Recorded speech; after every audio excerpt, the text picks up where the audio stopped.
My opinion, take it for what it's worth. If you're the kind of person that puts tons of miles on a truck and runs them until they're completely shot, I stick with a stock intake to prolong the engine life. If you operate off-road or in dusty conditions often, like logging, forestry, construction, the oil industry, or you live on a gravel or dirt road, I stick with the stock intake and filter. You need superior filtration provided by the OEM filter more than anyone. If you're at stock or near stock power levels, maybe don't spend the money on cold air intake, unless you're cool with accelerated engine wear for no other benefit than looking cool and making more noise. You just don't see enough performance gain on a stockish truck to offset the potential increase in engine wear. If you want more performance, spend the money on some mild tuning. Your engine and your mud dyno will be much happier in the long run. If you're running moderate tuning, it's a toss-up. The truck will still make plenty of power with the factory intake. You can probably squeeze 20 more horsepower out of it with aftermarket intake if you're willing to sacrifice some engine life. And if you're a 2.5 all day, every day kind of guy, you might as well go ahead and get a cold air intake. The performance gain from an intake increases as the power level goes up, and you'll probably wear the rest of the truck out or blow the engine before it's had a chance to wear itself out anyway. Probably. And if you've got a squatty truck, just remove the air filter altogether and go ahead and get rid of that whole filter too. Put that truck out of its misery. So let's wrap this up. Your factory intake is a cold air intake. It is designed to quietly provide enough clean, cool air to support factory horsepower levels for hundreds of thousands of miles. Aftermarket intakes sacrifice filter efficiency and thus engine longevity for performance gains. If you understand the trade-off and you're good with it, go ahead and swipe your credit card. But if you're going to make poor financial decisions, be smart about it. All right, folks, if you made it this far, please consider hitting those like and subscribe buttons. Leave a comment about a video topic you'd like to see. Share this video with your know-how brother-in-law. And as always, stay curious.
End of the film Titanic. Rose is perched on a piece of wood and Jack is not. He dies so that Rose can live. To uncover if Jack could really survive the icy death waters of Antarctic, Adam and Jamie built a lifelike human dummy. All this plumbing right here is the cardiovascular system of our dummy. Now the idea is to supply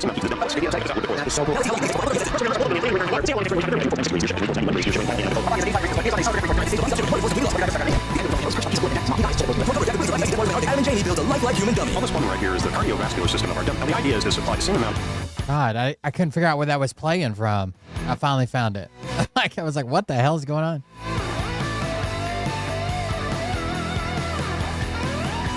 It was an episode of Mythbusters playing on a website.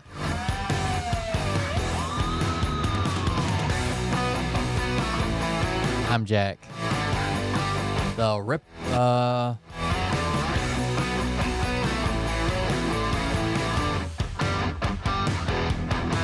Chip the Ripper. Inside fish sticks, outside tartar sauce. Think about when you're born into a fire. Let them burn it out. I'm so fucking disappointed in my town today. I've got a post to read to you guys. And I was literally like, what the fuck?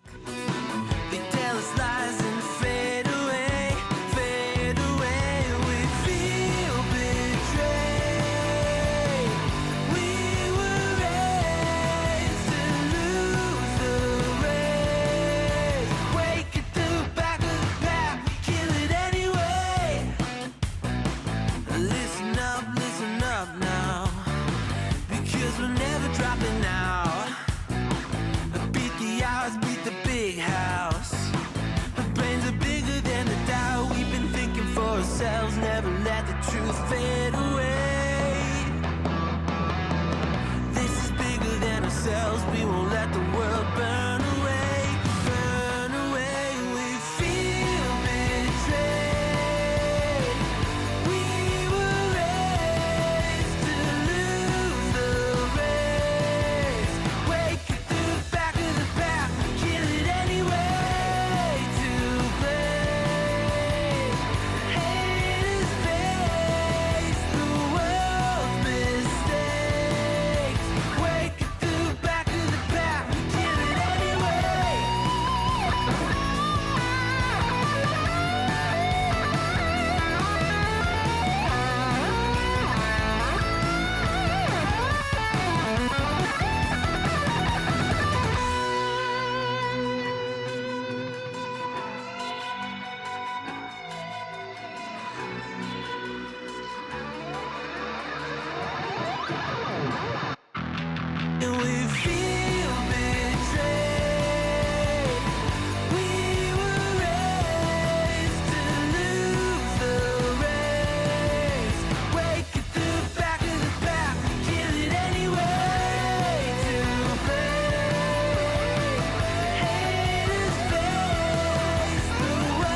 All right, let's go. Hey daddies, it's me, the Linda Binda from TikTok. I wanted to make this video because I wanted to thank you for watching Cold Beer Confessionals with Will Bird.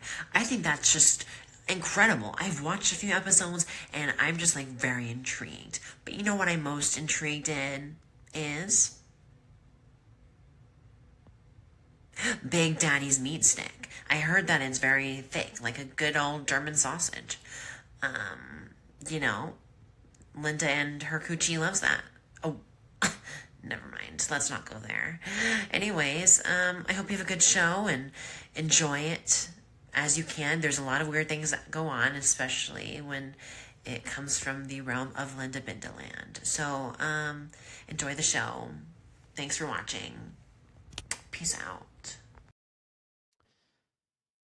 Thank you, Linda. Welcome, everybody. I'm Will Bird. This is the Cold Beer Confessional. I got something in the back of my throat. Sorry, I didn't want to cough on the mic. I was trying to cough off to the side, then I felt it again. Anyways, thank you guys for joining us. I'm Will Bird. This is Cold Beer Confessional. Didn't do a whole lot today. Recovering from trick-or-treating. We did, if you saw the live stream, I actually got it on Twitch and YouTube for once. Usually it's one or the other, but I paid $5.99 for an app, so I could do it to both of them. So you're welcome, chat. Anyways, we went trick-or-treating. They had a chance to go trick-or-treating again tonight, but they just didn't feel like it. They said they got enough candy. I know a trucking company had 2 of their drivers arrested at Border Patrol checking in Laredo, Texas. Both drivers had work visa, but green cards expired. Border Patrol ripped up their green cards and off to the detention center for deportation. The sad part is the trucking company knew and still sent them down there. That is pretty fucked up. Anyways, the trick-or-treating was pretty fun. We went to the same neighborhood we always do, but apparently they put in a haunted house in someone's basement. Mariah got lost in it, went around it 2 or 3 times. We videotaped everything. The boys had fun. They enjoyed it. So that's this year's Halloween. It feels like a wedding or something. Like I spend all this time getting costumes ready, and it's like one night and then it's over. Then we just throw the shit away. But either way, it was fun. Holidays are coming up, I guess. Courts have ruled. I wanted to try to describe this. Trump is now trying to play the good guy. Okay? Trump is now trying to play the good guy with food stamps. So I saw a post. Hold on.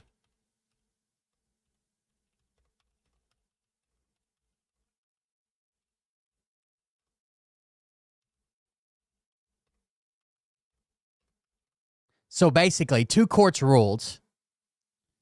One court said that he was not within his power to hold these emergency funds and not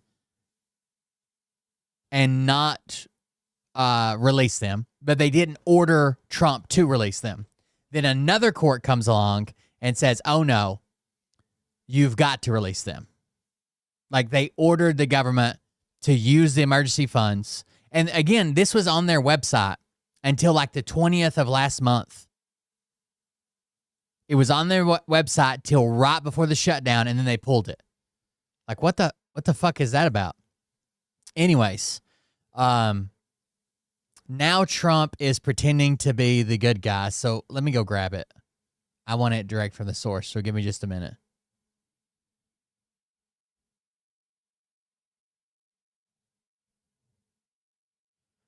Ba-ba-da-ba-ba,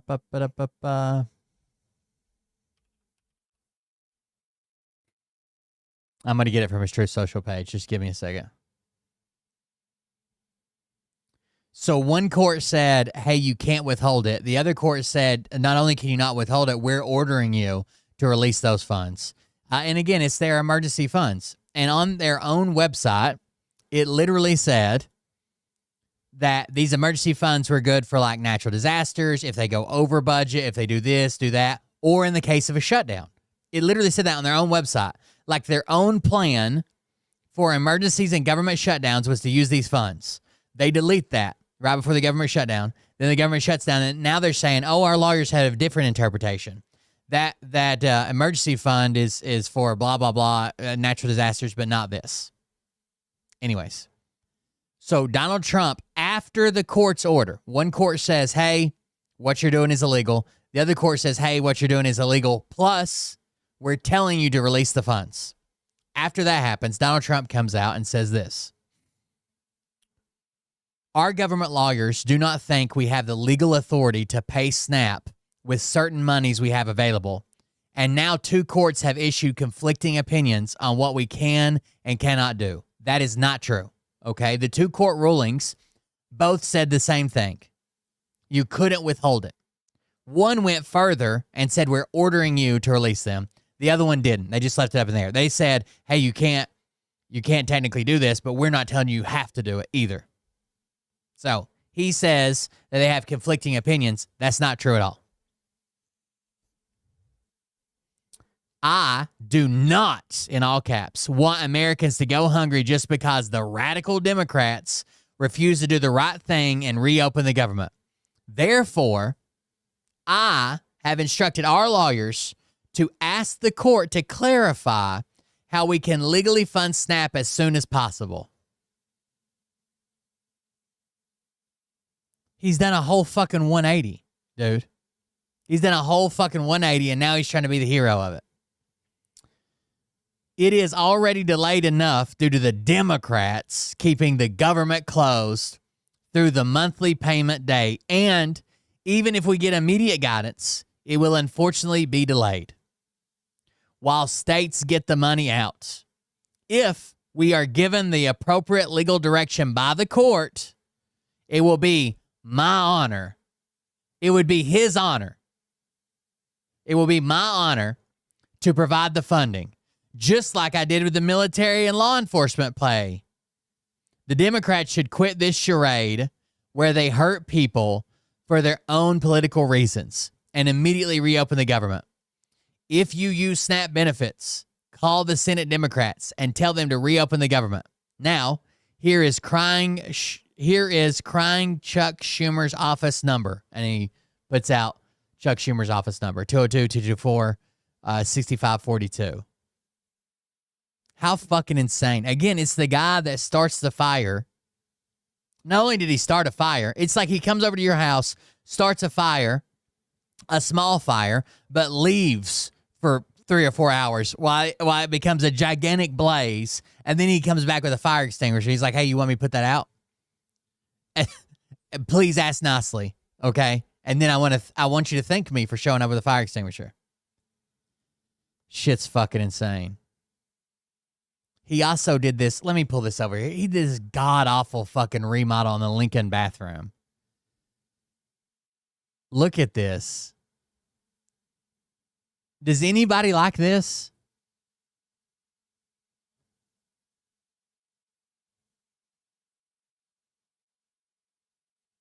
I think the Lincoln bathroom was Art Deco before, which is probably showing some of its, its age. It was like this teal green tile. It'll be in the next post. I'll show you.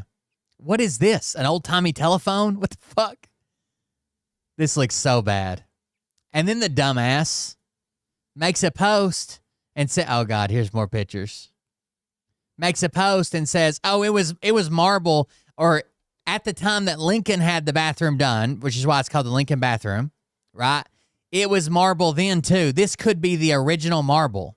How the fuck could this be the original marble? Like, it either is or it isn't, right? Either they tiled over marble sheets for some reason, and this is the original marble, or they ripped it out, which is what I think they did, and they put the Art Deco redesign on it, right? But how can it possibly be the original marble? What the fuck is wrong with you?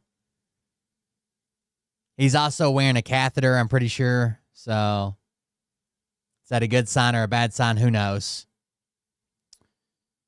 God, there's so many fucking pictures. I do not like this at all. I understand marble's expensive, and maybe this is like an expensive person's bathroom. I wouldn't like it, even if I was rich.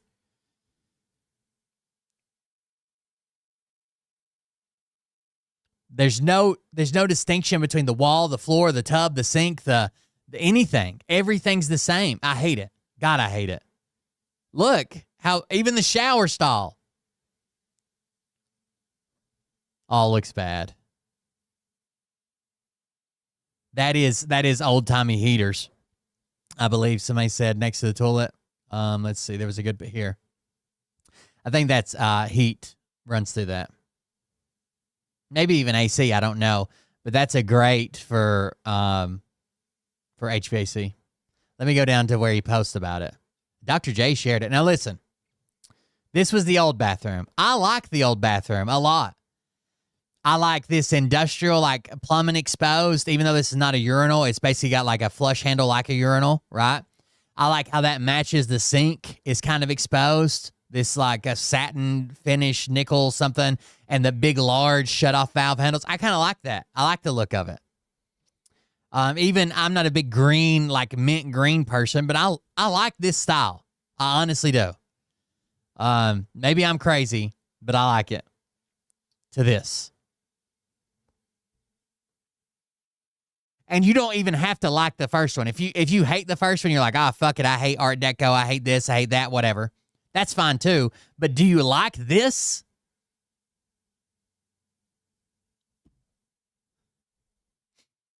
Now listen. I renovated the Lincoln bathroom in the White House. It was renovated in the 1940s in an Art Deco green tile style, which was totally inappropriate for the Lincoln era. Yeah, I don't know if you understand what we're saying here.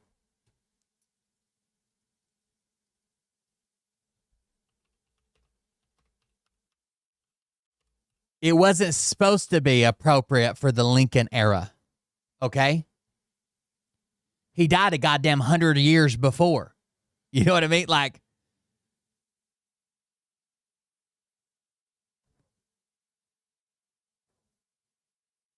you realize just because it's the Lincoln bathroom, it's not got to be like the way he set up the bathroom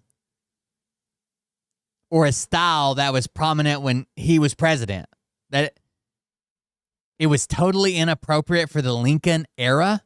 Yeah, you just said it was renovated in the 40s. He died in 1865 to 1940s. Of course. Anyways, then he goes on with this. I did it in black and white polished statuary marble. Statuary marble. I don't know what, statuary marble. Okay, now listen. This was very appropriate for the time of Abraham Lincoln and, in fact, could be the marble that was originally there.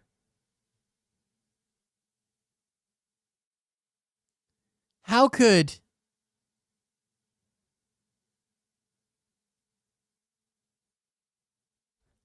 this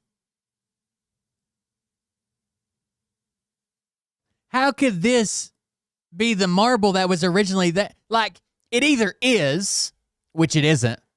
Like, let's say you pulled all this tile off the wall and you're like, oh my God, there's black and white statuary marble behind the walls, right? Big surprise.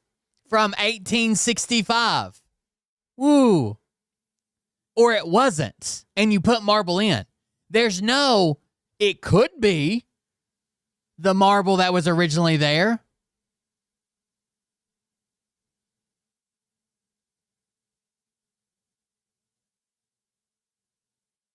I don't think he knows what he's saying sometimes.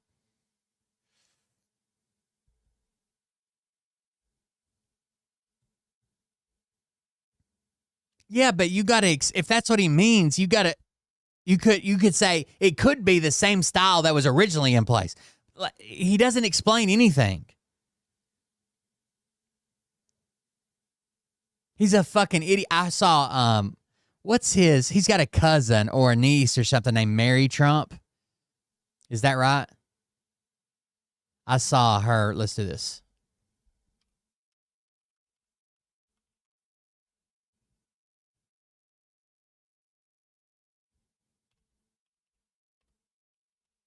I saw her read a post of his the other day. It was pretty funny. Be okay. Here we go. But I like steam. It's going to be okay. But I like steam. We're going to go back to steam. They changed this for the sake of changing. I said to the architect, have you ever designed a ship before? You know, he only did the biggest ship in the world, right? The Ford. But we're going to go back. Okay, now let me ask you the second question. Hydraulic for your elevators or magnets? You know, the new thing is magnets. So instead of using hydraulic that you can be hit by lightning and it's fine, you take a little glass of water and you drop it on magnets. I don't know what's going to happen. So, you know, the elevators come up in the new carriers. I think I'm going to change it. By the way, they have magnets. Not every tractor has hydraulic. Every excavator, every excavating machine of any kind has hydraulic, but somebody decided to use magnets for your car. But maybe they're good. Which is better though, hydraulic or magnets? What the hell is wrong with these? Can I ask you, the top ranking gentleman over there? Yeah, you guys. Seriously, I'm putting out an order. I'm going to sign an executive order. When we build aircraft carriers, it's steam for the catapults and it's hydraulic for the elevators. We'll never have a problem. Okay, sir, do you agree? He agrees. Everybody agrees. But, oh, these people in Washington.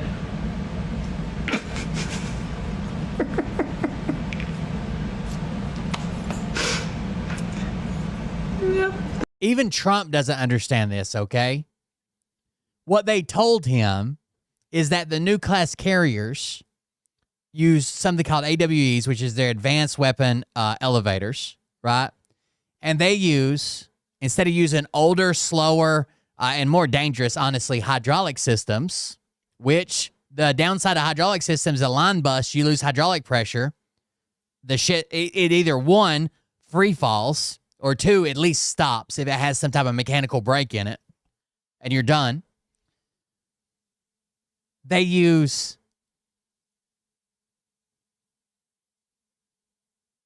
electromagnetic motors. Not magnets.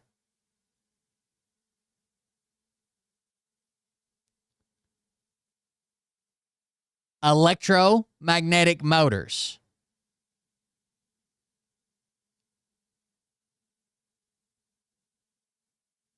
They use that for the AWEs and the new catapults. The catapults are always steam driven. The catapults that like launch the planes. But even Trump doesn't understand this. He just rambles retarded shit. What's the name of the guy? Hold on.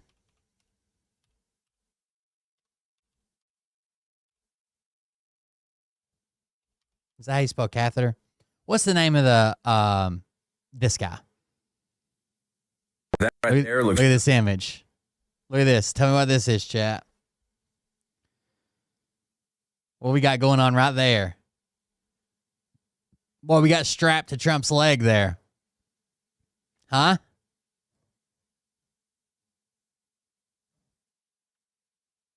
It's not a fleshlight.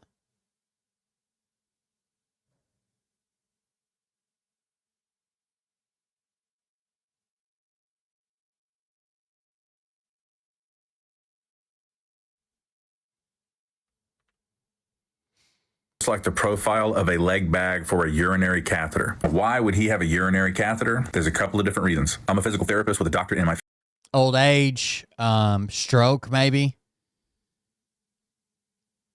field and 14 years experience treating geriatric patients just like the president. I've been out sick today, but everything's fine. I went to Walter Reed and got a perfect MRI. It could be just typical incontinence as the result of aging, which is a common thing to see happen where a person loses control of their bowel and bladder, not because of an illness, but simply because of getting older. Another reason to have a leg bag with incontinence is because of a stroke. You've lost the brain's connection to your bowel or bladder. And a third reason could be Alzheimer's and or dementia. Dementia pokes holes in all of the automatic behavior and awareness that's been built into your brain and your body since you were a child. Whenever I'm seeing a patient with dementia, regardless of how severe it is, a lot of times I can tell how far along the dementia process is based based on whether or not the patient is aware of when they need to empty their bowel or bladder. So if he's wearing a leg bag, it could be he is simply not aware, or his nervous system is no longer communicating to his brain that his bladder is full and needs to be emptied. No matter the reason, it's a sign of clear physical and or cognitive decline. Like I've said before, I honestly think he has 5 to 7 months left with us when you look at all of his health issues and now all these symptoms and evidence showing up that he might also have significant cognitive issues or Alzheimer's, dementia, that sort of thing. Thank you for your attention to this matter. That right there looks just like the profile of a leg bag for a urinary catheter. Why would he have a urinary catheter? There's a couple of different reasons.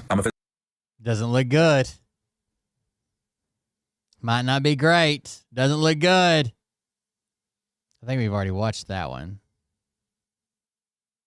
I may have discovered the medication that Donald Trump is getting through an IV on this hand where it always gets bruised about once a month. I'm a physical therapist with a doctorate in my field and 14 years experience treating patients that are geriatric, just like the president. There's a drug called Kisunla that was approved last July to treat Alzheimer's disease. It's a once a month IV infusion. But before someone can start treatment with it, a doctor must order magnetic resonance imaging or MRI of the brain if you have not had one recently. I believe over Labor Day, he definitely had imaging. He started treatment with Kisunla, and then 6 weeks later, he had another MRI to see if there was improvement or decline. Now, this drug works by preventing the buildup of what's known as amyloid beta plaques. The amyloid plaque buildup is characteristic of Alzheimer's disease, and also the neurofibrillary tangles. These are like physical changes in the structure of the brain that correspond with a loss in cognitive ability. Notice it's used to treat adults with early symptomatic Alzheimer's, which includes mild cognitive impairment or mild dementia stage of disease.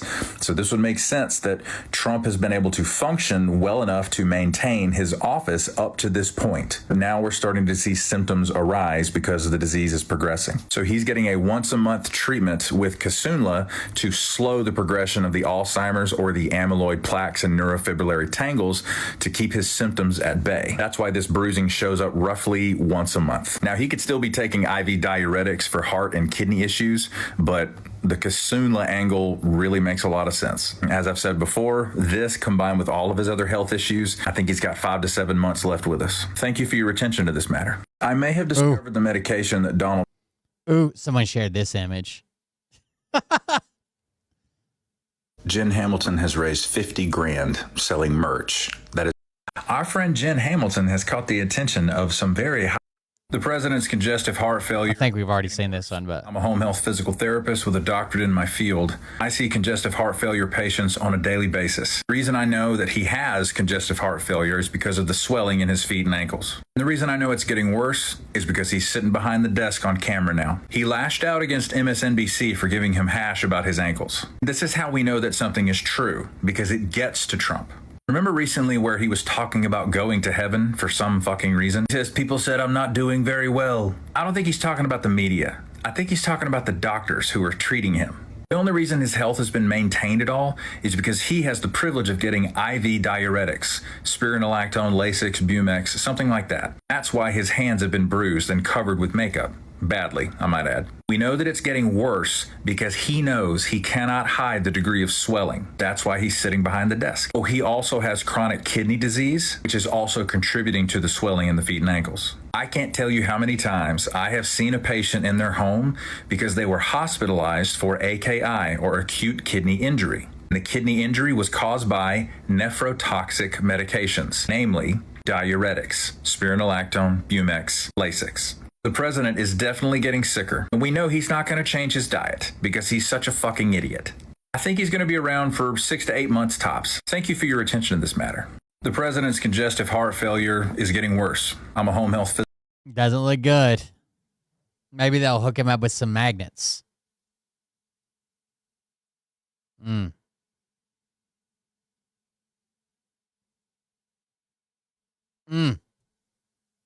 I don't know. The guy's a fucking...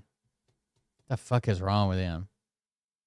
I think I'm going to change it, by the way. They have magnets. Not every tractor has hydraulic. Every excavator, every excavating machine of any kind has hydraulic. But somebody decided to use magnets for your... Maybe they're good. Which is better, hydraulic or magnets? What the hell is wrong with this, man? can I ask you, the top-ranking gentleman right here? Seriously, I'm putting out an order. I'm going to sign an executive order. When we build aircraft carriers, it's steam for the catapults and it's hydraulic for the elevators. We'll never have a problem, okay? Do you agree? He agrees. Everybody agrees, but these people in Washington. All right. I mean, I understand they've had some time, like working out all the issues with a new system, but we're just never going to change, ever. We're never going to. What the fuck? I'm going to do that. I'm serious about it. I think I'm going to change it, by the way. They have magnets. Not every tractor has hydraulic. Every excavator, every excavating machine of any kind has hydraulic. But somebody decided to use magnets for your elevator. Maybe they're good. Which is better? Here's quotes from Republicans on Donald Trump. It says, Priebus, he's an idiot. McMaster, he's a dope. Munchin, he's an idiot. Cohn, he's dumb as shit. Kelly, he's unhinged and an idiot. Mattis, he's a fifth grader. Bill Barr, shockingly detached from reality. Roger Stone, America's greatest mistake. Bannon, 11-year-old child. Tillerson, fucking moron. Some good quotes there.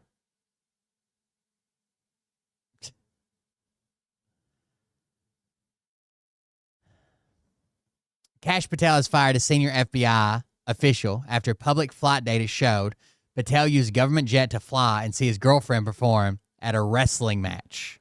Now, here's what you have to understand.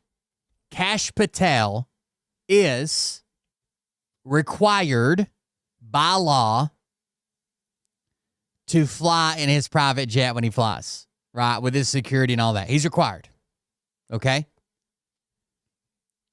But Kash Patel was often a gigantic thorn in the side of former FBI directors and literally found out everywhere they went and would talk shit about why they're going here, why they're going there, why they're doing this. They gave Pete Buttigieg so much hell because he went on a trip overseas and happened to attend a sporting event while he was there for government work with his boyfriend. Gave him absolute fucking hell. Now Kash Patel's hopping in his goddamn private jet in a bunch of instances. It's up to his discernment, right? It's not like, oh, well, he's asked one time if he needed to go home and attend a USC game with John Travolta. And his response is, oh, I'm just not supposed to go back home? No. There's some discernment there, right? No one's even saying that you can't go see your girlfriend do this. But why not wrap it into like, I needed to be in this town for whatever reason, for work, and then I can get, a car or a detail or whatever and drive the rest of the way or something. But for him to be so big on, every other FBI director and every other government employee, really, and then come out and be like, flying to his girlfriend's she's at a wrestling match singing the national anthem. The use of government jets for personal travel by former FBI director was sort of an obsession of Patel's for years. In 2023, Patel... There it is. Hashtag government gangster Christopher Wray lying to Congress and jetting off on our taxpayer dollars while dodging accountability for the implosion of the FBI on his watch. FBI director confesses he left August Senate hearing early to go to something. Called former director vacation, quote, government gangster for his jet usage, which is why it was surprising to see Patel repost this photo on Sunday of him in his FBI branded hoodie out in his FBI hoodie at a wrestling match. He flew there specifically just to go to a wrestling match that she sang the national anthem at. On a date with his country singer girlfriend, Alexis Wilkins. Now, Wilkins was... And by the way, we've already got all these other things floating around about him, like not being in the office, at the clubs, jet setting around, on vacation, all that stupid shit. Performing at a Penn State sporting event on Saturday. And if you're wondering how Kash Patel got there to support her, well, public flight logs show he took a taxpayer-funded government jet. Nashville to San Angelo, State College Regional, UNV to Nashville International, Manassas Regional to State College Regional Airport. Oh, I'm reading on backwards. Philadelphia to Manassas, Manassas to State College to Nashville, Nashville to San Angelo. Damn, all that's just on the 23rd, 24th, 25th, 26th. All that's in 3 days from the words up. Later that night, that same jet flew from Pennsylvania to Nashville, where Patel's girlfriend lives. Now, I shouldn't. He flew her home. He flew her home. What type of gentleman doesn't take his girlfriend home? FBI directors are required by law to use government planes for security purposes. It's a point Patel raised in May. By the way, they're all jumping on this weird suck the government dry. They're all living on military bases now, too. Nome got 2 separate private jets, and they're all living in military housing. They say it's for security reasons, but they all have security details. And no other administration put everybody up in fucking base housing. That's weird. When Senate Democrats last inquired about his jet usage. Here it is. Well, this is a great point. Do you know why I have to use a private jet? Because Congress made it mandatory. Okay, in April 5th, well, we didn't make it mandatory that you go to UFC games with Mel Gibson. Are you telling me I can't go home? You got to use. I'm sorry, I said USC. It's UFC, like the fighting championship. Some judgment. Are you telling me I can't go home? No, he's asking why you specifically flew there just to watch a fight with John Travolta, then hopped back on the plane and left. And here, I love the logic there. I had to go to the event. So what? I'm supposed to stay there? Well, you don't have to go to every event. Patel's lack of judgment when using a taxpayer-funded plane for private excursions during a government shutdown on the eve of SNAP benefits running out is really just the tip of the iceberg. I mean, we have seen members of the Trump administration taking advantage of government perks, like DHS Secretary Kristi Noem, who spent more than 2 private jets. She got 2 private jets, $172 million. Than $172 million on private jets. Now the Atlantic is reporting that officials like Stephen Miller, Noem, Secretary of State Marco Rubio, and others are living. Stephen Miller, Noem, Marco Rubio are moving on to military bases.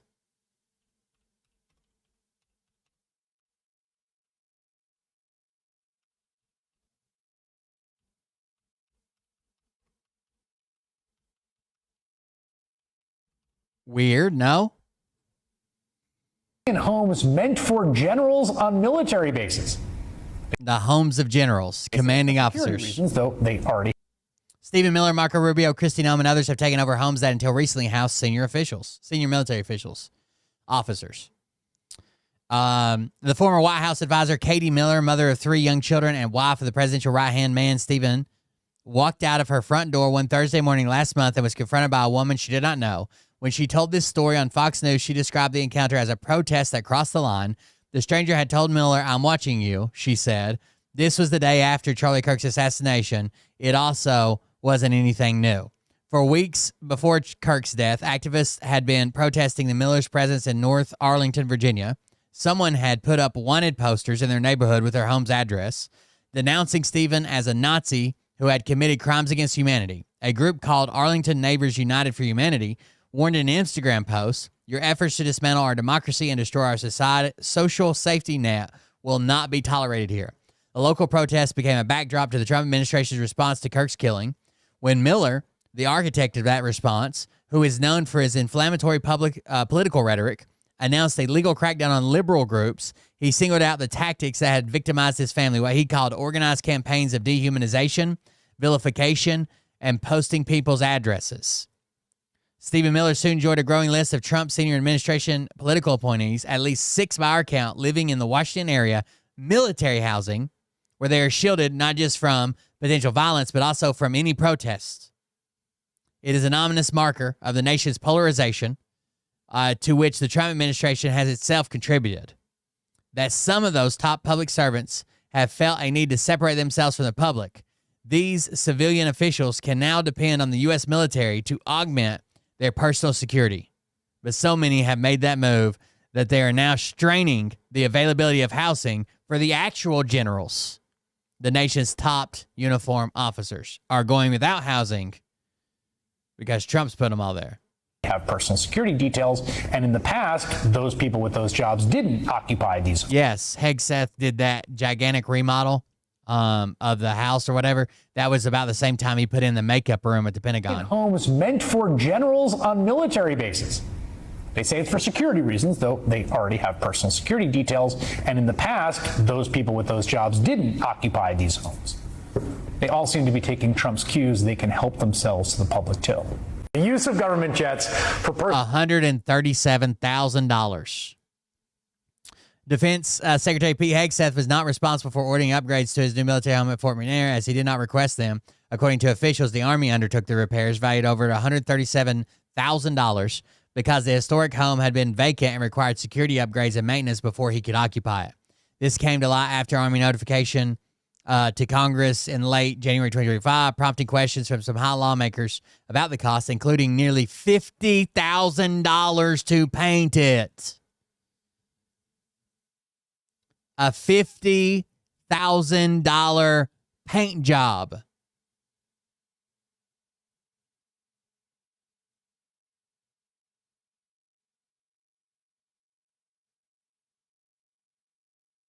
And then he got out the Army to come out and say, oh, no, we wanted to do that. It has nothing to do with Pete Hegseth living there. It's just because it was empty for a while.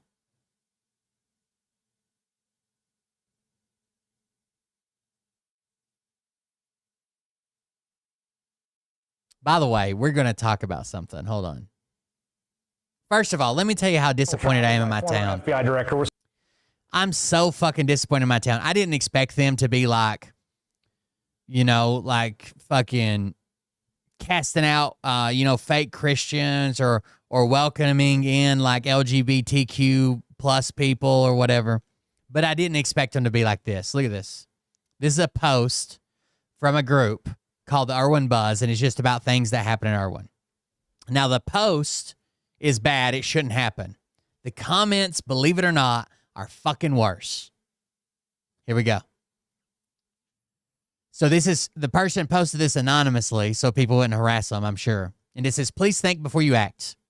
Last night, Halloween, okay? Trick-or-treating, last night. Last night was supposed to be fun. I'm a mom who took her son out to trick-or-treat. A son who was born of a straight relationship. Sadly, this is relevant to my post. She's a straight white female. It was going to be dark, and lots of the roads don't have street lights. So when my son asked me to wear my LED light-up fairy cape out trick-or-treating, I was happy to oblige. Typically, when I wear the light-up cape, it is met with fun, whimsy, and smiles. So it's a cape that has LEDs in it and lights up. I figured the fact that it made us safer visibility-wise was just a bonus. Shortly into our walk down Ohio Street, which is a main neighborhood street here, someone in a truck blared their horn at us and screamed, "Fuck the LGBTQ." I was confused at first. It took me a second to realize it was because the cape I had on was rainbow colors. Not 30 seconds later, another smaller black car drove by and yelled "queer" out the windows at me and my son.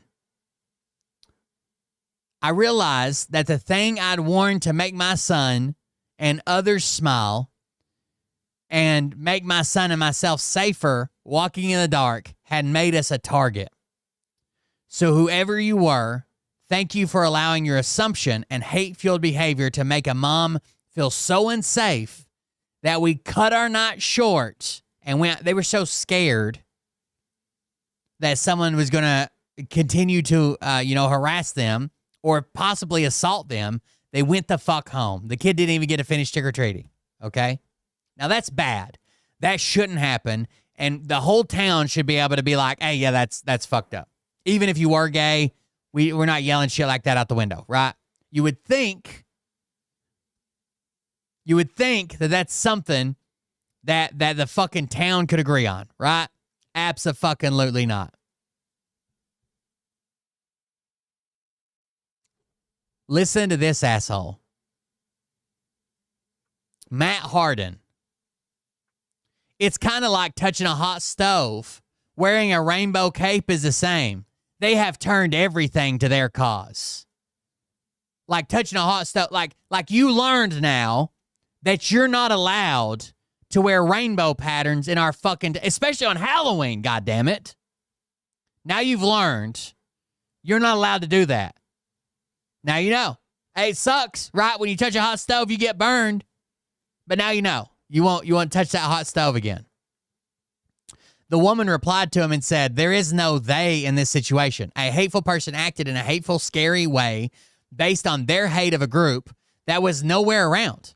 But thanks for victim blaming, what other things should I avoid wearing and looking like to be safe here in Irwin?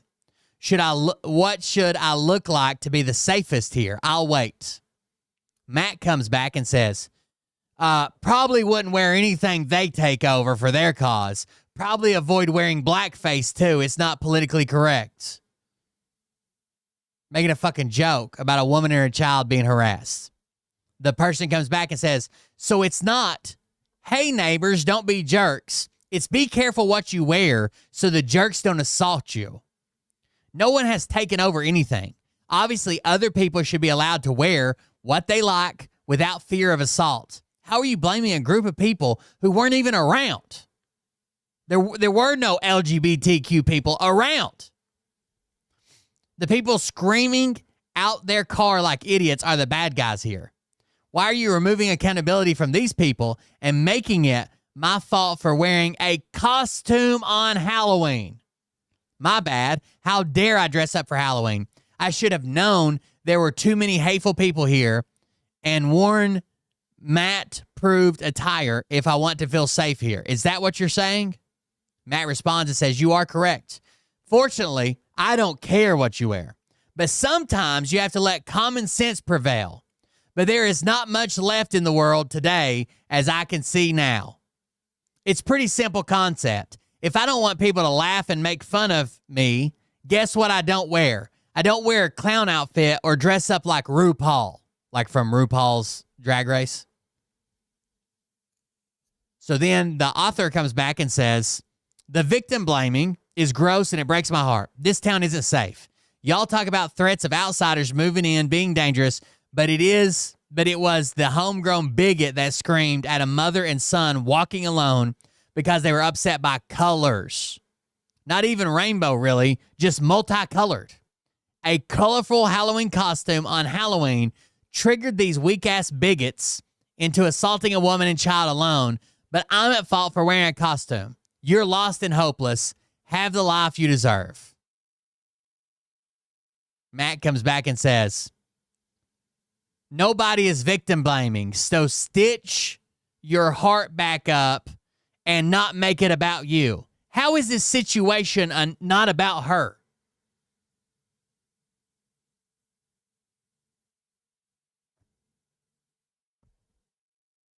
How could it possibly be not about her? And that's not the only comment. Then we get to Kevin Keene. Kevin Keene goes to Wikipedia. Hey, here's some quiz for you, chat.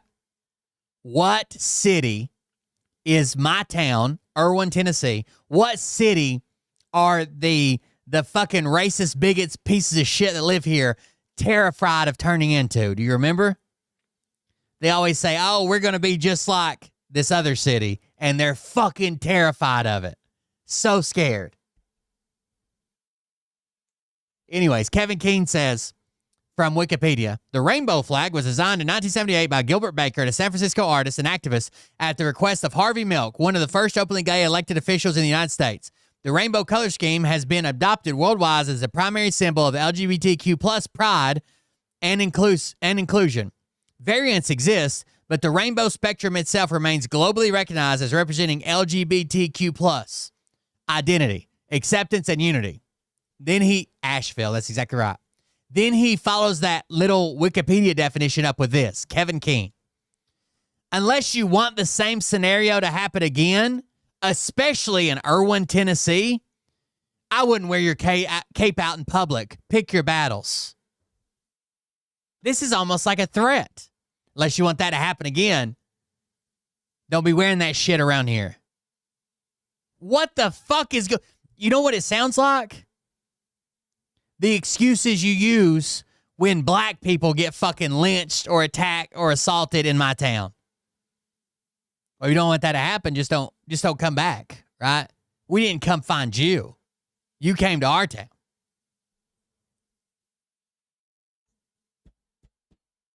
God damn it. Anyways, remember Asheville. We don't want to turn into Asheville. The author responds and says, so, if I was LGBTQIA, I'm not safe here? If I like rainbows, maybe. I'm at risk of assault in Irwin, and we're all just okay with this. Got it. Kevin Keene responds back. Oh, I'm sorry. Matt Harden comes back out of nowhere. And here we go. You must be from California or Asheville.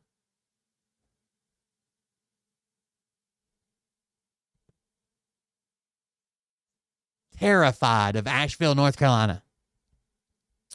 The author responds and says, nope, not at all. I was raised in the Rocky Mountains in Idaho.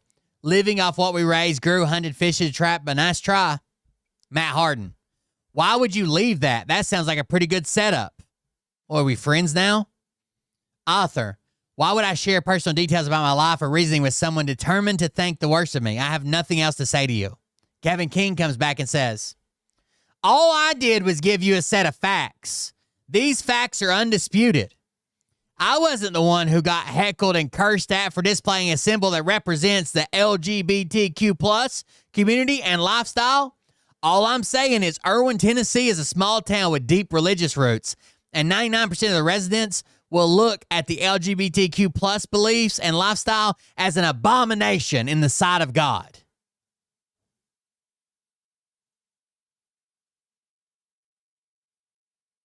I think you all are fucking bitches. That's what I think. I think you all are fucking pussies. Matt Harden and Kevin Keene, I think you're fucking pussies. To set back and make excuses for people yelling at a lady and her kid for whatever the fuck they wore, especially on Halloween. It's Halloween.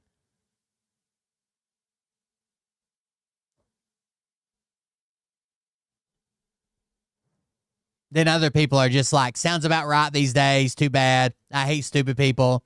Someone come in and finally said, this isn't a color of skin versus color of skin, political belief versus political belief, partner preference versus partner preference. This is a spiritual warfare going on.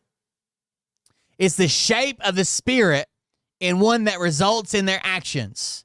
Spirits surely teach you who you don't want to be around. I'm sorry for you and your son, sending you love and prayers. I put the people shouting was definitely wrong, but these grown men in the comments blaming the mother for wearing a cape and saying that's just Irwin are fucking disgusting. And then someone came in and says, honestly, it's because 70% of the teenagers around here have never had their ass beat. Even if you were gay, they shouldn't be screaming that out when there's kids around. That's the best we got of someone standing up for it, besides me. That's the best we got out of my whole fucking town.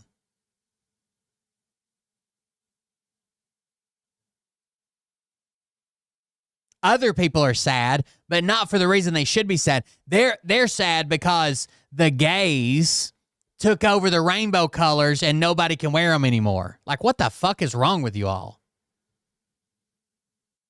God damn. I feel bad for the mom and the kid. And the fact that he had to go home early. Dude, I would have lost my shit if I'd have been around. I wasn't. I was out of town with my kids trick-or-treating, but holy fuck.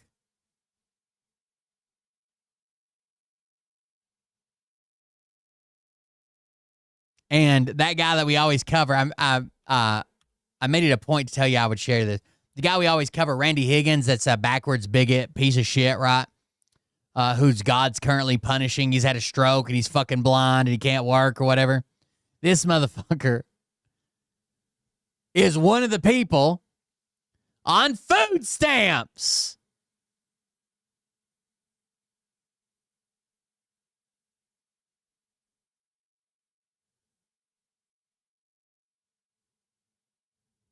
There's a special place in hell for the people that are proud of the abortions they have. Glad we have a president that isn't afraid to do the right thing. The crime rate will go down when you deal with the criminals on their terms. Been long overdue. Hope he will declare Antifa a domestic terrorist organization and the Democrat Party communist sympathizers.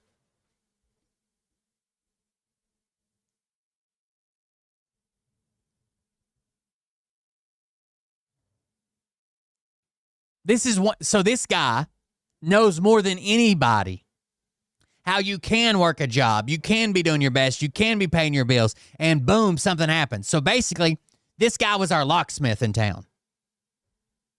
Well, he was our locksmith. In our town, the next couple towns over, he had a van. He did service calls. He cut keys. He broke into your car. He did all that stuff. And then it was like overnight, he went down. He had a fucking stroke. And he went blind and his diabetes. And he fucking thought he was going to lose his legs. He's in a fucking wheelchair. And he's on food stamps currently. Talking shit about other people.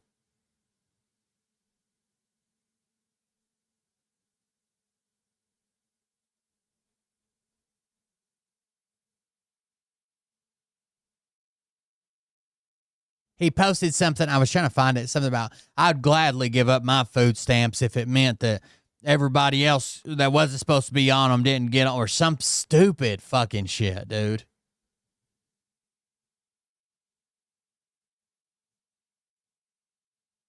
Holy shit. What is wrong with these people?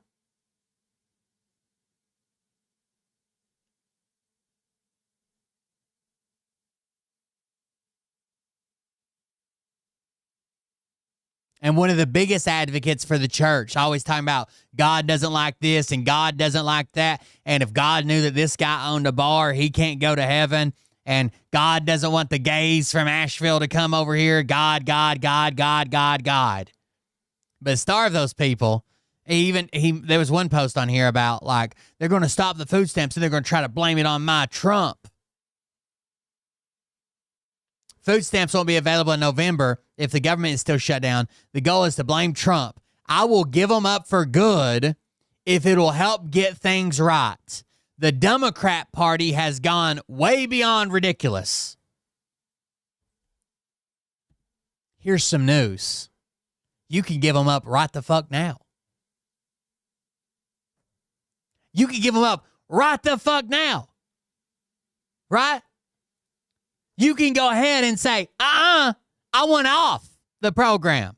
I don't want none of these handouts. You can give them up right the fuck now and starve in your goddamn wheelchair.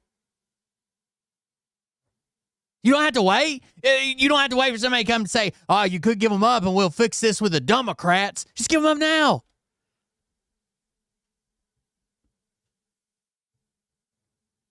Fucking piece of shit.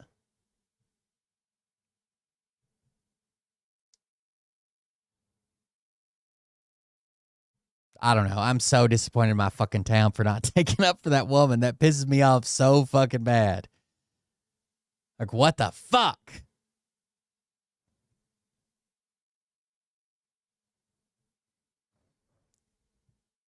Back to Kash Patel. FBI ousts leader as Patel fumes over attention to agency jet use.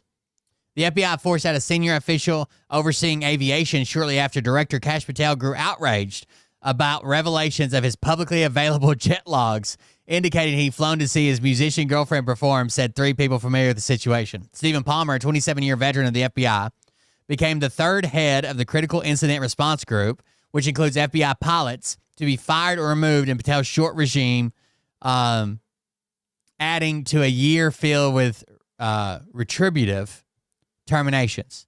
His exit was made official Friday, and replacement to head the Bureau's crisis management operation, including hostage rescue and bomb detection, has already been posted on the FBI's website. Patel was angered this week by social media posts and news stories calling attention to his use of the FBI jet. Why is he firing the guy this guy's not the one that made he didn't take the jet. He didn't put you on it. He didn't give you that girlfriend. He wasn't at the wrestling event, and he didn't make it public. Patel was injured this week by social media posts and news stories calling attention to his use of the FBI jet that arrived in State College, Pennsylvania, where his girlfriend, country music artist Alexis Wilkins, sang the national anthem at a wrestling match, said the individuals, who spoke anonymously out of fear of retaliation. Palmer was told he needed to immediately resign or be fired, which the individual said was at least partially connected to Patel's fury over the negative media cycle on his personal travel. Palmer's position included supervising FBI's aviation units, but Patel's flight schedule was readily traceable through online tracking services, and he reposted photos of himself with Wilkins at the event on his personal Twitter account. The people familiar with the matter said they were baffled as to why Patel might have blamed Palmer for the travel details. FBI directors are required to use government aircraft for personal or business travel in order to maintain secure communications, but public attention of Patel's weekend outing, fueled by an ex-post from a former FBI agent turned outspoken Patel critic, comes after Patel had criticized predecessors' personal travel on taxpayer-funded jets. FBI spokesperson didn't respond to requests for comment. Palmer declined to comment.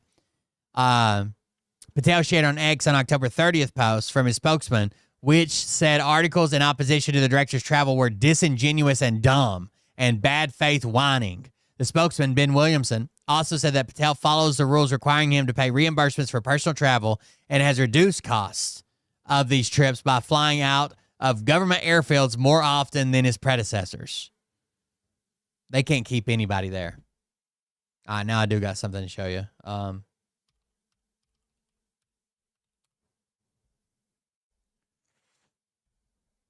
Oh, I didn't mean to go to Twitter. I meant to go to...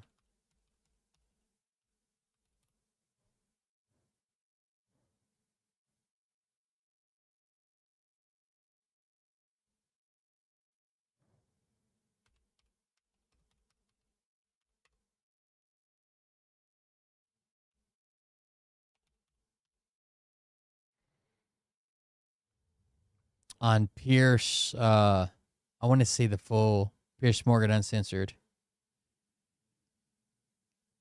That's not it, though. Right? Oh, yes, it is. All right, we're going to watch some Pierce Morgan. And I want you to tell me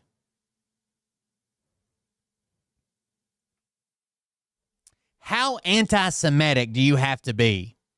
Anti-Jewish do you have to be? In your head, when someone calls you a liar, and in your head you hear, oh, they're calling me a liar because Jews are liars, they must be attacking me because I'm Jewish.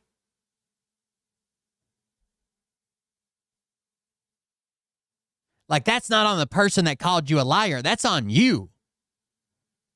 That's on you. Not the person that called you. That's you. The barbarians are no longer at the gate. They are now inside. So you're calling Cenk Uygur a barbarian? Well, given he's here, let me bring him in. There are barbarians inside the gate, and that's Randy Fine. Randy Fine is a sick terrorist sympathizer. You want him deported, is that right? I do. Look, I think Mamdani lied in his naturalization application. He's a dirty Muslim, and you should hate him for support. And then Katie Miller, who we know is married to Stephen Himmler, right? Pee Wee German. And she basically threatens Cenk by saying, you better make sure your paperwork's right or you'll be out of here. Like Ilhan Omar is next or whatever. Like, it's just fucking insane. Just watch this. Supporting Muslim, and that's what almost all of the Israeli supporters are doing. We'll skip around some. And Hamas. It's not that hard. It's anti-Semitic attacks that is so permeating on CNN and That's just so ridiculous. Somebody criticizing you personally is not an anti-Semitic attack. If somebody says that you are lying, that is not an attack on Jews, that is an attack on you. Piers, I'm going to be done with this if you're going to allow racist and bigoted attacks against one of your Actually, hold on. Let's do this. There's really only a couple areas. What did the Young Turks cover it already? There's really only a couple areas I really want to focus on, but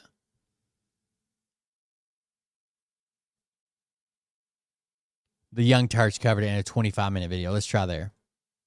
Right. Hold on. So what happened in the Holocaust and all So basically, all the pogroms. Cenk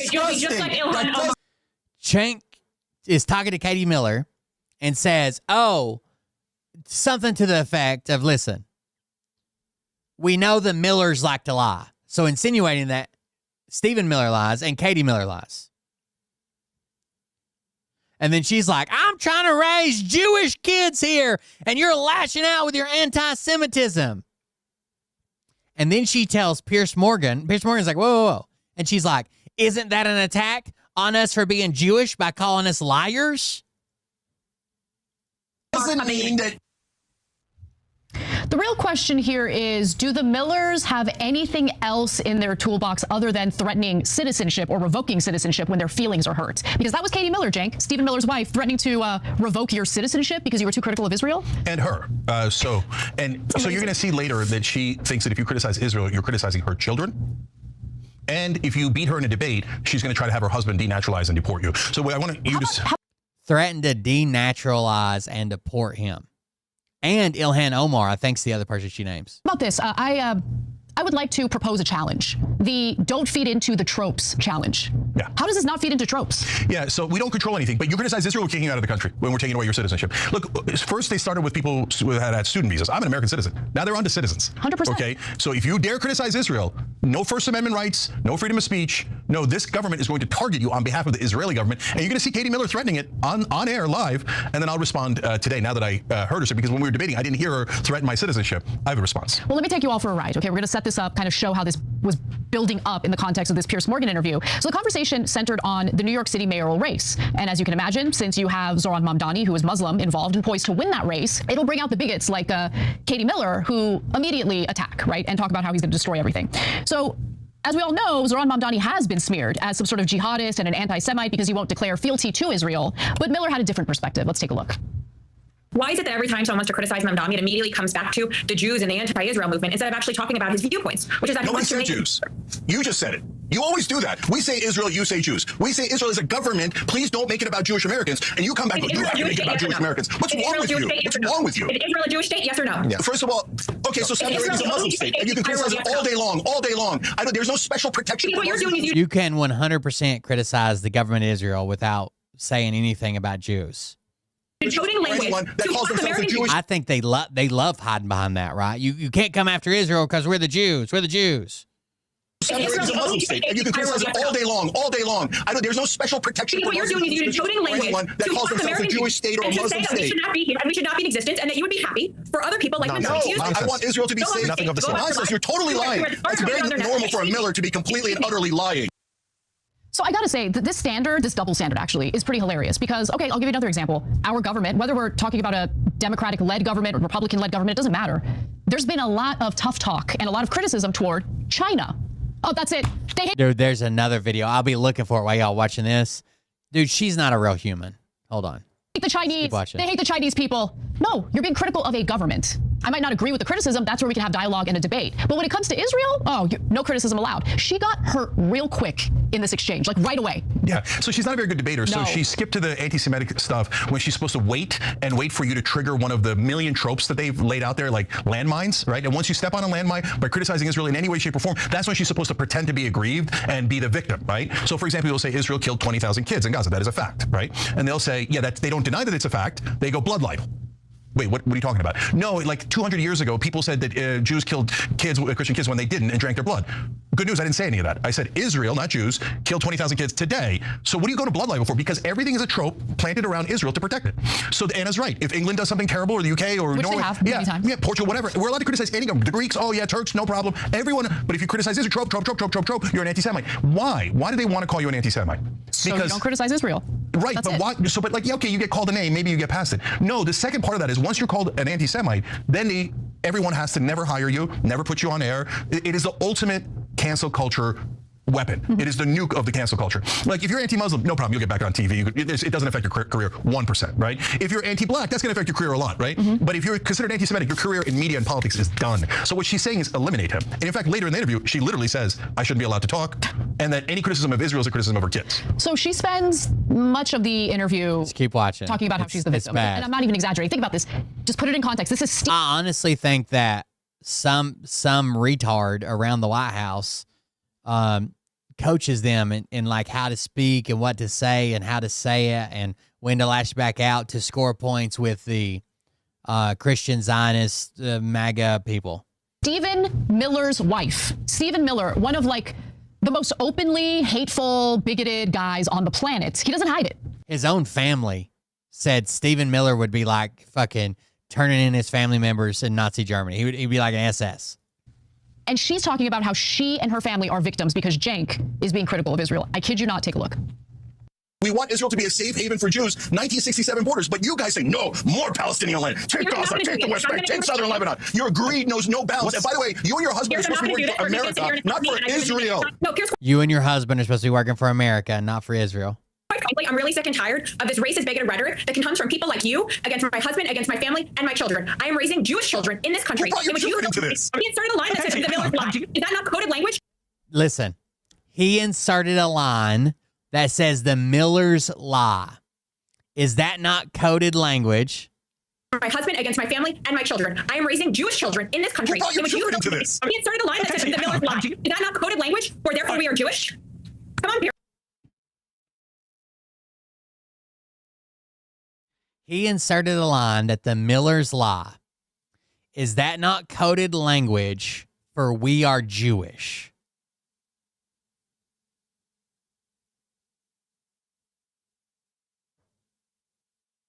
I don't think anybody would have thought that except for you. Like, how fucked up in the head do you have to be for someone to be like, you're lying? And you're like, oh, you must be talking about my religion.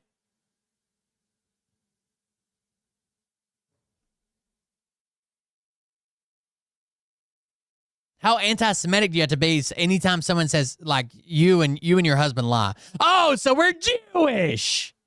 What? There's Jewish children in this country. Who brought your children into this? He inserted a line that says the Miller's law. Is that not coded language? Or therefore we are Jewish?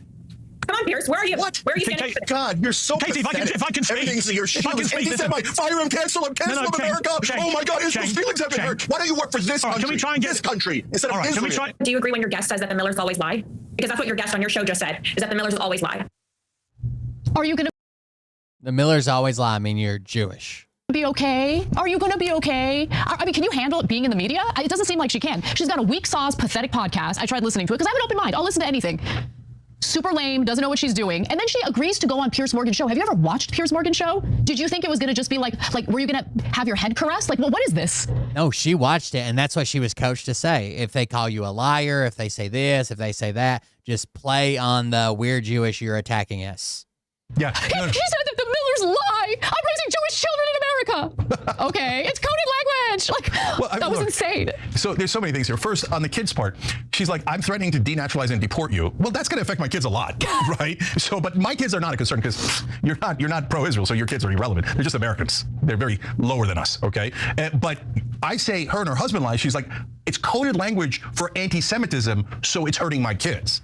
Wait a minute, that's not even a trope. You forgot that one. Okay, there's like a million tropes, but that's not one of them. That all Jews lie. I've never even heard that. You just made that one up.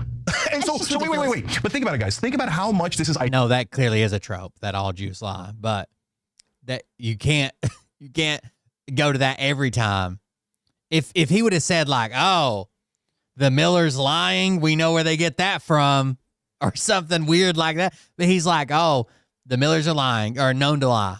Identity politics and DEI, in a sense. Oh my, this is DEI on steroids. What are you talking about? Because she's saying you cannot ever accuse anyone who happens to be Jewish of lying in any debate, even if they are lying, because it harms all Jewish people and their children. Yeah, wrong again, Bob. Then you can't ever participate in a debate. Then don't come. And then you see her look at mommy. She's like, Piers, why aren't you canceling him? He already said something against me. But Stephen told me we could cancel anyone we want. We could kick him out of the country. Why don't you kick him out of your show, huh? There's no crying to mommy in a debate, okay? You either show up with facts or you try your weak sauce identity politics and I'm the victim horse crap and you get your ass handed to you. So I can't help myself. I had to show you because it went on and on. So I have to show you a little. This bragging weird session feels cringy to me, but I'm glad they're covering it, I guess. More of her whining. It was amazing. Take a look. You can't cry to mommy. You get your ass handed to you in this debate. That feels very cringy to me, whatever. Just as you said here, is a socialist. He is someone who's going to drive New York to the bottom. I'm excited for him to win because he'll prove to every other single large city in our country that what you will see is she may be part robot. Failure. What you will see is high crime. What you will see is murders for the reasons in which he is wrong and which he will drive New York into failure. is again the same reason why people on your show, instead of arguing the merits, as you say, of his opinions, they're going to sit here and use attacks on my husband and myself instead of debating us on our values and our opinions. It is gross, it is racist, and it is bigoted. And I will not join your show again if you. Your values suck. That's what I'm debating. Yeah, you are a guest on my show, and I appreciate you coming on the show, and I like you coming on the show. I'm saying two other I think guests you're able to. are welcome to participate in these anti-Semitic attacks that is so permeating on CNN and MSNBC. This is so ridiculous. I'm sorry. I have to jump in here. Somebody criticizing you personally is not an anti-Semitic attack. If somebody says that you are lying, that is not an attack on Jews. That is an attack on you. And just stop hiding behind identity. This is all the snowflake behavior that the right is supposedly criticizing the left for. That was Omar Badr at the end, and he's amazing, and he totally hit the nail on the head, Jake. I mean, this is the exact type of behavior the right has criticized the left for, in a lot of cases accurately, to be honest with you. Hiding behind identity in order to avoid any personal responsibility or accountability. Arabic and Aramaic are Semitic too. I know it always just gets stuck to like Hebrew, Jewish. Arabic, Aramaic are both fucking Semitic too. You do something wrong. I find that pretty gross as well. Weaponizing identity to silence people. I find that gross. Now you literally have, this is the thing that blows my mind. It's Stephen Miller's wife. Yeah, so you would have Arabs, Jews, Ethiopians, Samaritans, Phoenicians, Maltese. What is some other? Assyrians. Those are all Semitic. I know it only gets attached to Jewish people, but still. Stephen Miller's wife saying all this stuff. Yeah. So look, more. First, if you didn't hear what I said to her a couple of times because there's a lot of crosstalk, the last comment I said is anti-Semitism my ass. Okay. Because everything is anti-Semitism. You ask her about any topic, it doesn't matter. How's your day? You're an anti-Semite. Okay.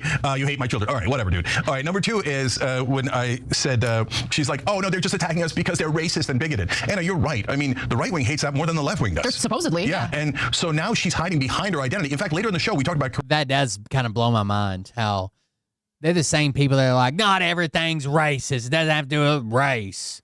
I just don't like you because you're very tan or whatever. Karine Jean-Pierre. And I said the same thing on Piers Morgan that I said the day before on the Young Turks. Yes. Where I said, look, man, I don't care that Karine Jean-Pierre is a black queer woman, as she says like a million times. Yes, but what did you do? I don't care about your identity. Yep. Tell me what your positions are, what your policies are, what your ideas are. So we asked the same thing of Katie Miller that we asked of Karine Jean-Pierre. But what does she do? She does the same thing Karine Jean-Pierre does. She hides behind her identity. You're not allowed to criticize me. You're not allowed to debate me. You're not allowed to say I lie. You're not allowed to do anything because I'm Jewish.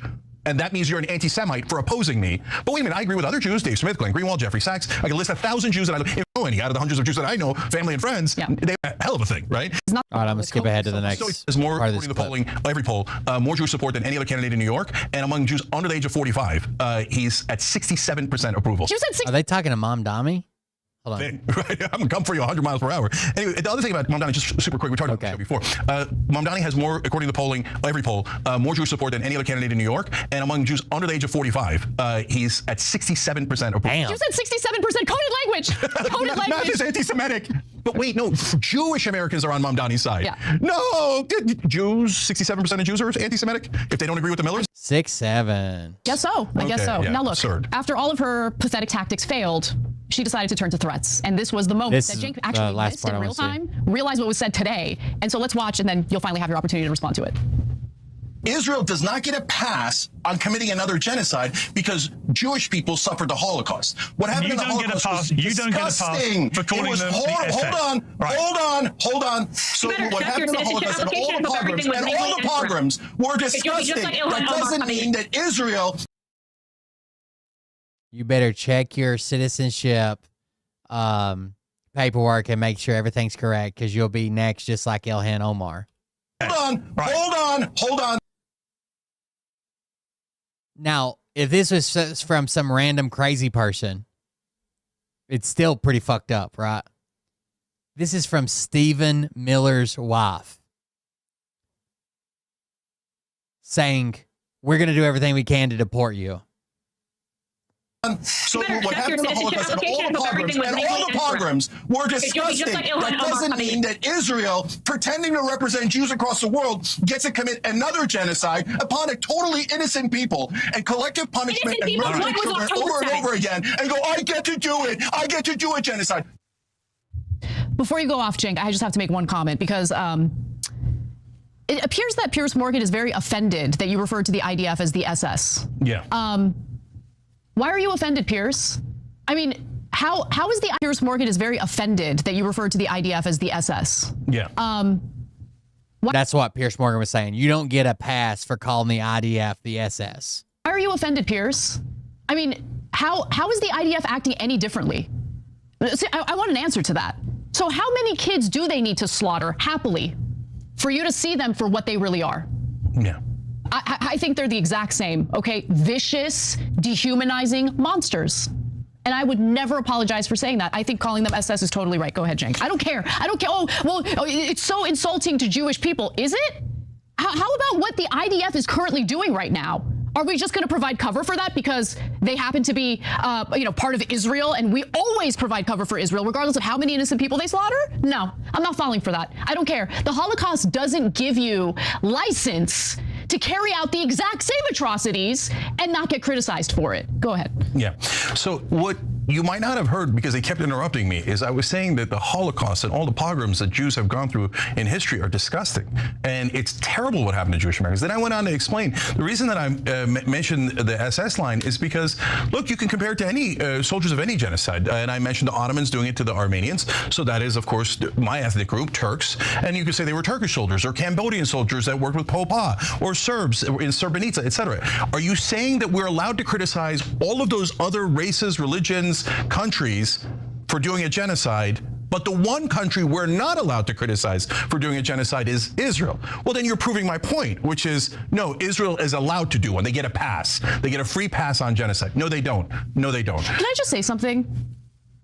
Again. 1.5 million Armenians were slaughtered by the Turks in 1915. And by the way, there were a ton of massacres prior to that as well. I would never in a million years run around weaponizing my identity to prevent anyone from criticizing me or Armenians if Armenians engage in bad behavior. It's not the 1940s anymore. You don't get to use that victim card to provide cover for the atrocities that are being carried out by Israel. I find that disgusting, right? Using and weaponizing the tragedy of the Holocaust in order to provide cover for various I just want to hear his atrocities that response are being carried out against the Palestinians at this point. That victim show 60% of the kids were killed, according to a study by the BBC. A couple of things here on the kids as an example. So I also explained on the show 60% of the kids were killed, according to a study by the BBC, in Gaza with either head or chest shots from snipers from hundreds of yards away. 60% in the study that they did. So that is the IDF/SS looking, going, oh, by the way, they were all under 12. Oh, there's a 5-year-old. Who's going to take the shot to murder him? Are you going to get him through the brain or the heart? Oh, there's a 3-year-old. There's an 11-year-old. You're telling me that's not the SS? They have an 83% civilian kill ratio, the worst of any terrorist group in the world. That's the IDF. Worse than Hamas, worse than Al-Qaeda. I'm not talking that they're worse overall. I'm just saying in terms of purposely, intentionally killing civilians, their civilian kill ratio is worse than any terror group and worse than Assad, the butcher in Syria. Yep. Okay? So if that's not a genocide and that's not somebody your country you're allowed.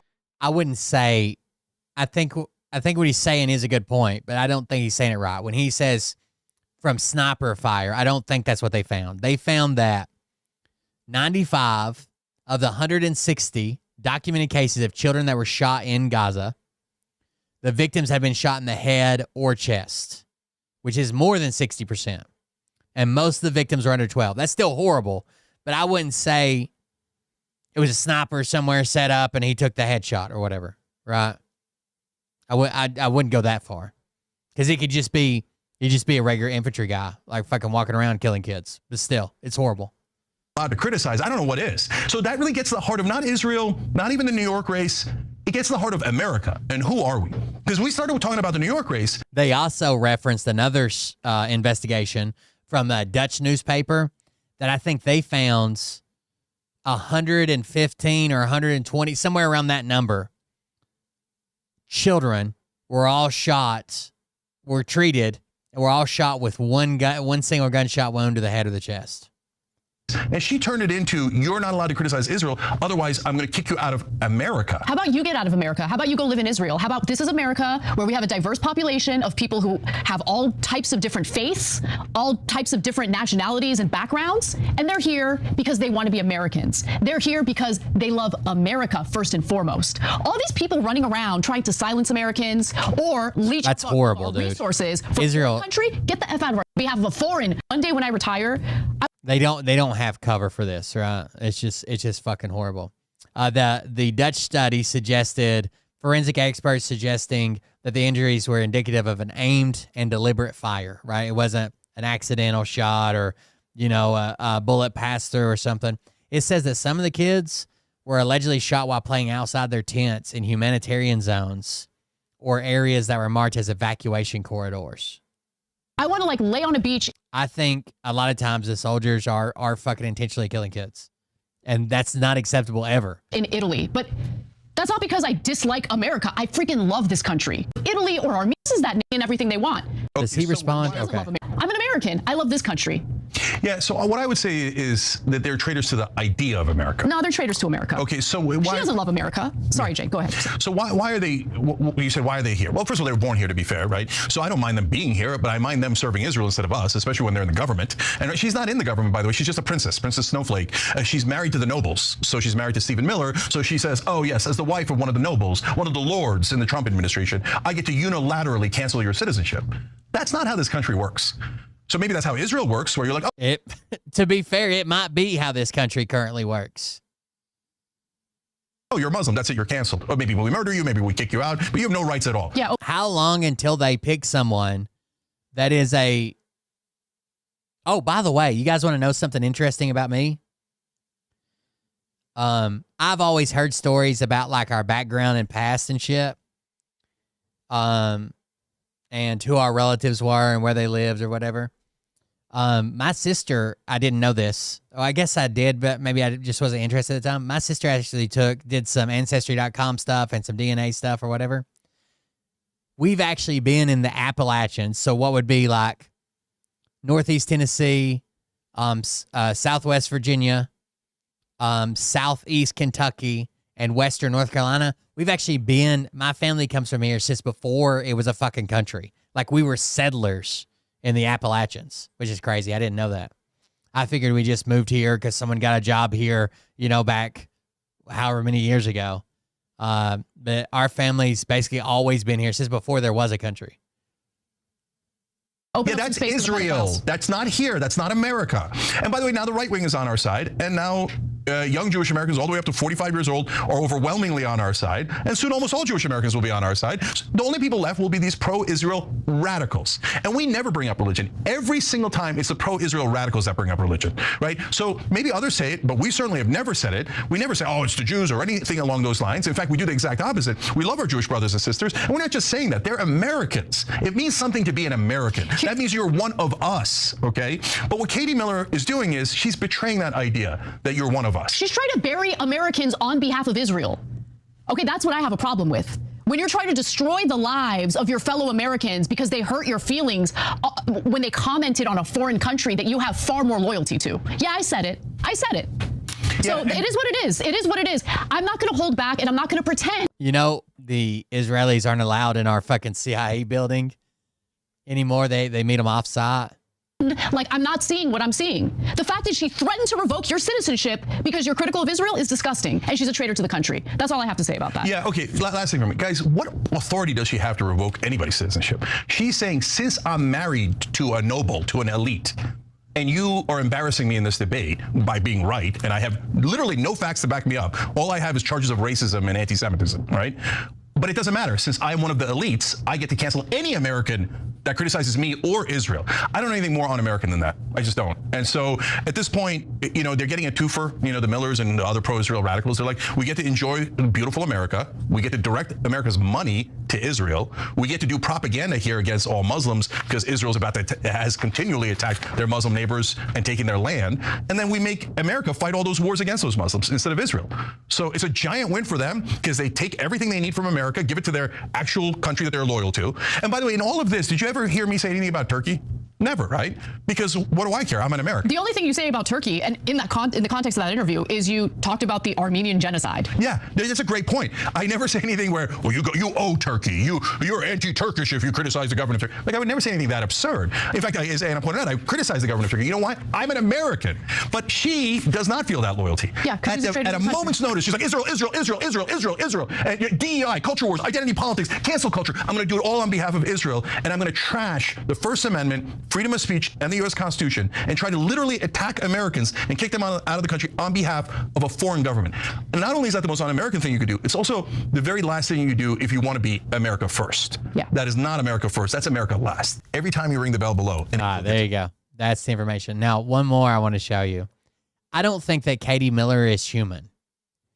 watch this. She's trying to be relatable, okay? She's trying to come off as a real person. She's like, I'm not a podcast, but I'm just a regular person kind of deal. And listen to the cadence of her voice and tell me that she's a relatable human. Ready? Hi, I'm Katie Miller. Welcome to my podcast and welcome to my living room. You may be wondering what I'm doing here hosting a podcast. It seems these days just about everyone has a podcast. For years, I've watched from the sidelines as people I know, people I respect, have hosted TV shows, radio shows, podcasts, you name it. And I thought, hey, I could do that too. I'm that of a mom with 3 kids who's trying to make every day be the best it can, from bedtime to bath time, to breakfast in the morning, to getting out the door for work, and everything in between. A little bit about me. I've been a communications director to senators, to a vice president, because this is life about women, for women. It sounds like a poor political speech, right? The pauses and the weird, what the fuck is going on? With men too, talking about what matters to women. With men about too. Women, for women. With men too, talking about what matters to women. Because everyone I've worked with has a podcast, and I figured I can too. My cadence is as natural as Kristi Noem's face. Hi, I'm Katie Miller. Welcome to... Bad. Take her seriously. What's this one? No mistake. You should be taking the Katie Miller podcast seriously. Stephen Miller's wife, Katie Miller, started a podcast, and let me tell you, I watched it. I've watched a couple of episodes now, and it is doing everything that the Republican Party needs it to do. I've seen videos like making fun of her cadence, making fun of that intro video she did. Let's be real.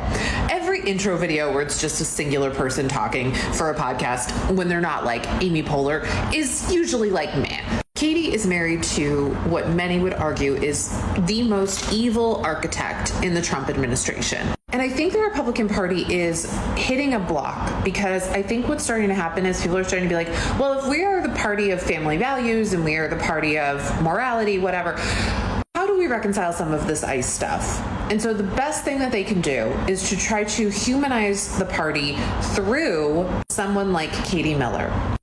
I've been looking. She's just so unlikable, though. Into like, who is funding this podcast? And I would argue it's probably somehow she's gotten it funded by the Republican Party, because like, it's not on a network. It's maybe self-funded, but she's bringing in people like JD Vance. That's right. About these conversations that I think she and her funders are hoping will make people be like, oh, he's just a dad. She has access to so many guests. She had on Katie Britt in today's episode, being very casual, talking about Rush Talk. CBS this morning did a huge segment on her podcast today. They had her on. Do I think that Katie Miller is the next great interviewer of our time? No, but I'll also say this. She's not the worst. Some disturbing things that I did find out during this interview, though, are that JD Vance is intermittent fasting. He starts with lunch. Sorry, I think if you're running this country, you should be having protein before noon. Second, he has too many opinions on Emily in Paris. And third, when his family was at Disneyland, they spent time at Tom Sawyer's Island, which to me is a huge red flag. I say look alive when it comes to Katie Miller. She's somewhat personable. She has access. I don't know that she's somewhat personable. Of money backing this project. And the right wing's going to reject her because of the Jewish stuff. I don't know if you guys saw, but there are people coming to heckle JD Vance about his wife not being Christian. He's like, oh, I hope one day she sees the light, but until then, I'll just be fucking Erica Kirk or whatever. Make no mistake, you should be Fucking wild, dude. He's with me.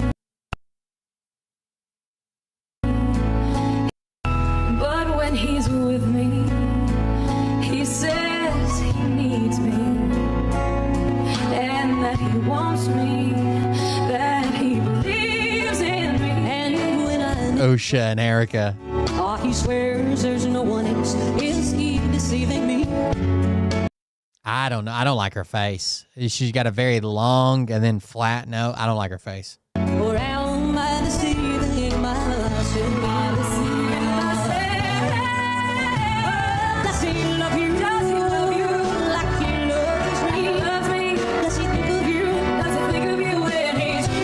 Could you imagine being married to somebody and they go on a national stage and they're like, yeah, her religion's kind of fucking stupid. I hope she switches to mine.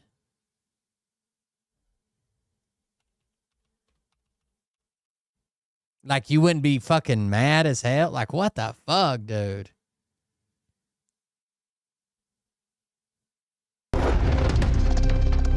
You think they share their eyeliner? Something's going on there.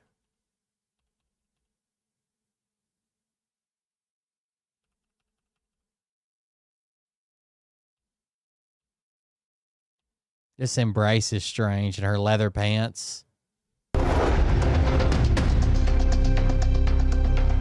In his hair. And she goes out of her way to say, nobody, let me be clear. Nobody could ever replace my Charlie. But I see a lot of Charlie in JD.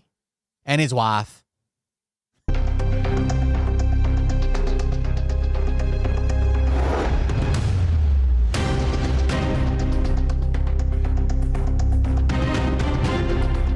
But I do see some similarities of my husband in JD and Vice President JD Vance. I do. And then at one point she's like, and his wife Usha. Like, that's all she says about her?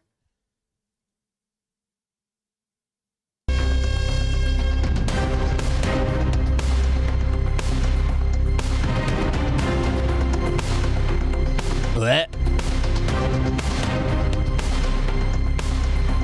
Those leather pants are from Ashley Furniture.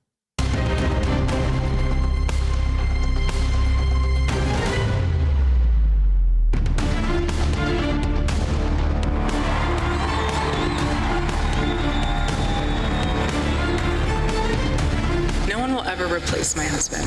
There it is. No. But I do see some similarities of my husband in JD and Vice President JD Vance. I do. He's an amazing man. So please help me welcome to the stage Vice President JD Vance. I do. Anytime you say no one will ever replace my husband, but like, what the fuck, dude?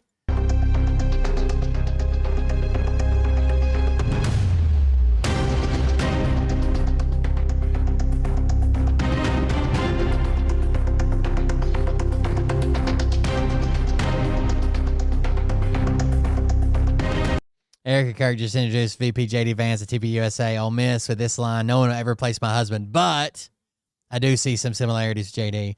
Then came the hug. The internet is losing it. Why the hell did JD Vance and Erica Kirk hug like that? The vice president had an uncomfortably close embrace with Charlie Kirk's widow for everyone to witness. Am I the only one who's been a little uncomfortable with her overall behavior since the shooting? I know we all mourn differently, but it's giving, it's my turn now, I've arrived, instead of let's do this for Charlie. I think she's about as grief-stricken as a Lucky Lotto winner, but this, mourning, leather, and caressing JD's sweaty locks, holy hell.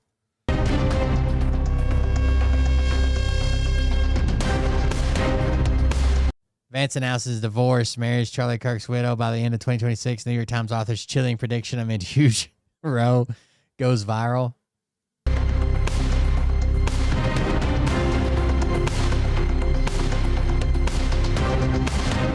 JD Vance is not a real human, right?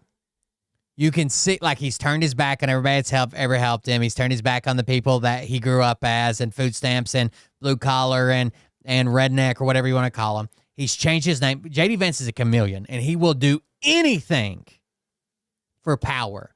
So if some political analyst tells him, like, hey, get rid of the fucking, the non-Christian wife, power couple this, and you'll be president, he'll do it in a heartbeat. A guaranteed. I'd never trust anybody that's went by 6 different goddamn names. The fuck you doing with all of them?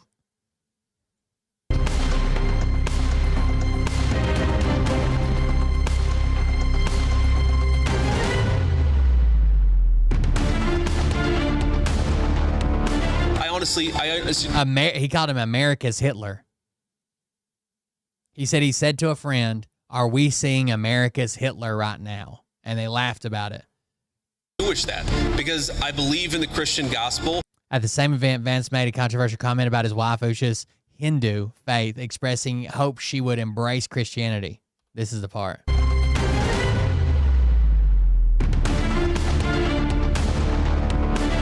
honestly do wish that, because I believe in the Christian gospel, and I hope eventually my wife comes to see it the same way.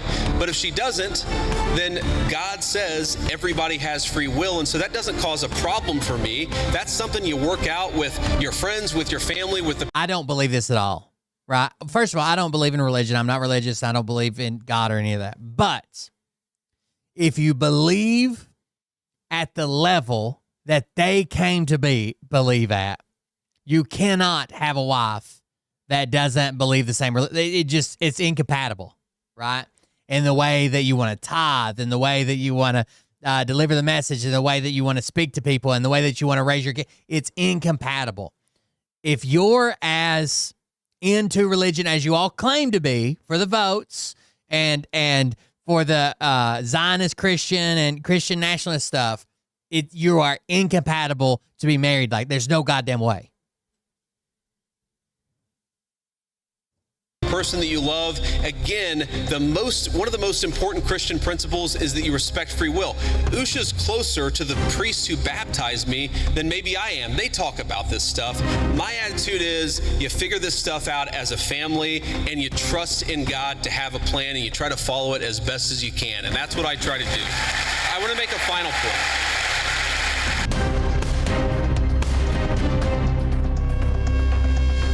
But what this does show us is he may have a great relationship with his wife, because I don't believe they're nowhere near as religious as all the Republicans claim to be, right? They just like to use the Bible as a background, so when they do something really fucked up, they're like, hey, the Bible said blah, blah, blah, right? The Bible said abortion. The Bible said... They like having that to fall back on and say, oh, I've been praying about it, and God told me to do this. But if they were that religious, this is incompatibility. There's no fucking way.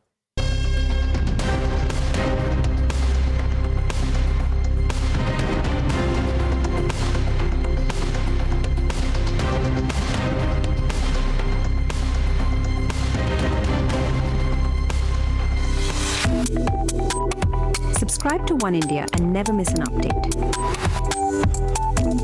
Download the One India app now.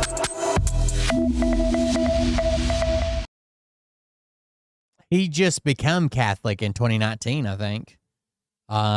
He was just regular Protestant. He became Catholic in 2019.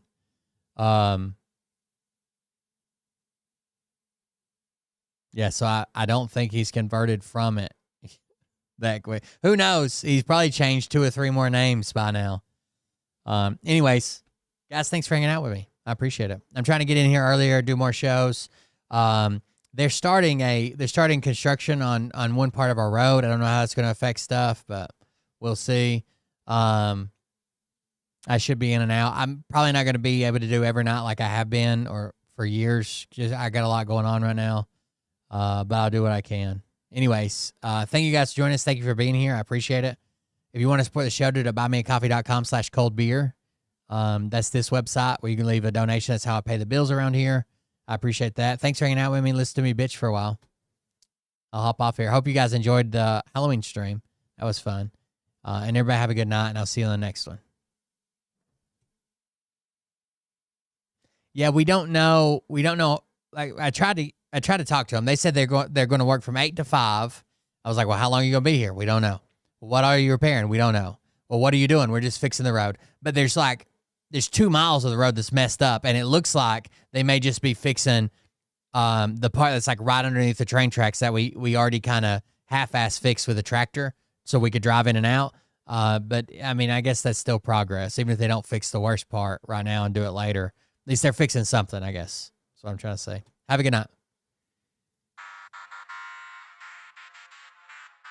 But I can tell you this about if this douchebag happens to see this particular show, you don't have the thanks. balls to call out the people on this planet by name and tell them exactly who they are and tell them the rest of the world who they are. You don't have the forking balls. You don't have the balls.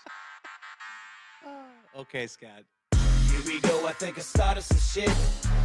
Listen off, it's about to get lit. Get the place in them bets, you know that stage is set. You better buckle up, cause you ain't seen none yet. Here we go, I think I started some shit. Piss them off, it's about to get lit. Get the place in them bets, you know that stage is set. You better buckle up, cause you ain't seen none yet. And they say that I'm a lunatic. Well, listen, bitch, I came equipped with a quick wit and a 6th sense for the stupid shit. Where my true believers? Y'all need Jesus. Praise the Lord, head to the extreme. All these false fucking prophets who profit off of gossip.